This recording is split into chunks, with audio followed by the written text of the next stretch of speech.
Good morning, friends. If you look at a massive ancient oak or perhaps a towering redwood, you might marvel at its height. You might admire the canopy of leaves providing shade and shelter to everyone who gathers underneath it. But any arborist will tell you that the secret to a tree's survival isn't found in its branches. It is found underground. When fierce winds howl, when storms rage, when droughts come and parch the earth, what keeps a tree standing is its root system. Now, our theme for this open and affirming Sunday is a declaration of holy defiance. We shall not be moved. It's a phrase borrowed from the old black spiritual we sang earlier, a song sung by people who refuse to let oppression uproot their humanity.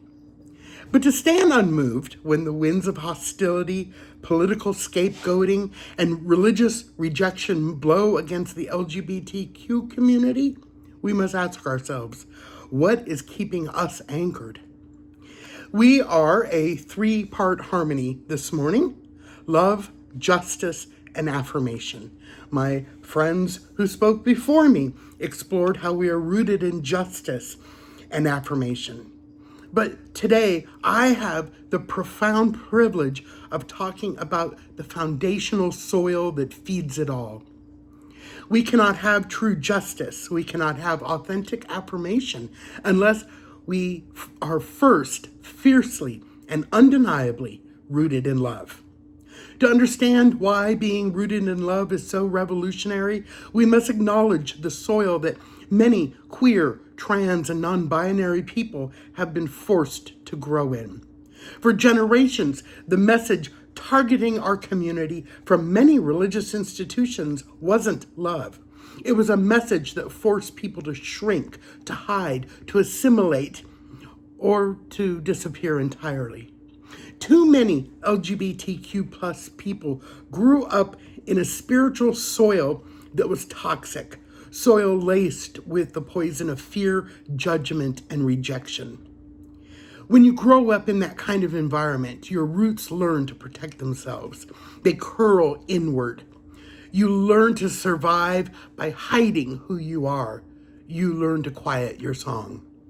But Pride Month is a reminder that survival isn't just about enduring. It's about thriving. And thriving requires a change of soil. It requires tapping into a deeper ancient truth. The Apostle Paul wrote to the Ephesians, praying that they would be rooted and grounded in love. He didn't say rooted in dogma. He didn't say rooted in compliance. He said love, because love is the source of life itself. God is love. Therefore, to be rooted in love is to be plugged directly into the divine. When we say we are rooted in love, we aren't talking about a cheap, sentimental, Hallmark kind of love. We aren't talking about a passive love that just smiles and keeps the peace. We are talking about agape, the fierce, unconditional, liberating love of God. This is a love that looks at a trans teenager fighting just to exist and says, you are fearfully and wonderfully made exactly as you are. This is a love that looks at queer elders who survived the devastating silence of the AIDS crisis, who held the hands of the dying when the world turned its back, and says, your courage is holy. In the first letter of John, we're reminded that perfect love casts out fear. Now think about that. Fear is the tool used by those who want us to move, to hide, and to disappear. Fear says if you are your authentic self, you will lose your family, your church, and your safety. Fear makes us small. But when your roots go deep into the love of God and deep into the love of a chosen community, something miraculous happens.